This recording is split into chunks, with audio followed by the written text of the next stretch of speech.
People एवं पटवारी की कथा। प्रेरक कहानी। पीपल और पटवारी की कथा। एक बुढ़िया थी। उसने अपनी बहू से कहा, तू दूध दही बेच के आ। वह बेचने गई तो रास्ते में औरतें पीपल पटवारी सींच रही थी। उनको सींचता देखकर बहू ने पूछा कि तुम यह क्या कर रही हो। औरतें बोली कि हम पीपल पटवारी सींच रही हैं, इससे अन्न और धन होता है। 12 वर्ष का बिछुड़ा हुआ पति मिल जाता है। बहू बोली, ऐसी बात है तो तुम पानी से सींचती हो तो मैं दूध से सींचूंगी। गुजरी बहू रोजाना दूध दही बेचने नहीं जाती, वह रोजाना दूध को पीपल में और दही पटवारी में सींचती। सास दूध दही का दाम मांगती तो कह देती, महीना पूरा हो जाने पर लाकर दूंगी। कार्तिक का महीना पूरा हो गया। पूर्णिमा के दिन बहू पीपल पटवारी के पास जाकर बैठ गई। पटवारी ने पूछा, तुम मेरे पास क्यों बैठ गई? बहू बोली कि सासू दूध दही का दाम मांगेगी। पीपल पटवारी बोली कि मेरे पास क्या दाम रखा है, ये भरा डींडा पान पतूरा, इसको ले जा। बहू ने वही ले जाकर कोठरी में रख दिया और डर के मारे कपड़ा ओढ़ कर सो गई। सासू बोली, पैसे ले आई बहू।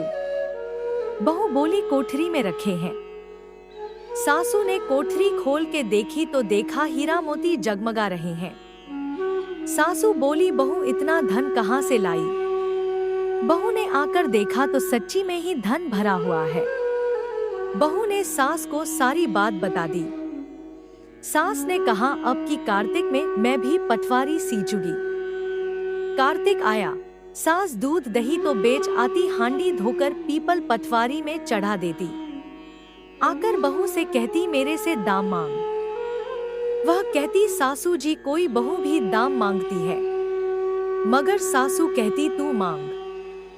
बहू बोली, सासू जी पैसे ले आओ। तो सास पीपल पटवारी के पास जाकर बैठ गई। पीपल पटवारी ने सास को पान पतूरा भरा डींडा दे दिया। उसने ले जाकर कोठरी में रख दिया। बहू ने खोलकर देखा तो उसमें कीड़े मकोड़े बिलबिला रहे हैं। बहू ने कहा, सासू जी यह क्या? सास ने आकर देखा और बोलने लगी, पीपल पटवारी बड़ी दोगली पटपीटन है, इसको तो धन दिया, मुझको कीड़ा मकोड़ा दिया।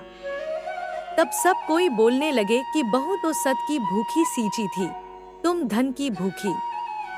हे पटवारी माता, जैसा बहू को दिया वैसा सबको देना, जैसा सास को दिया वैसा किसी को ना देना।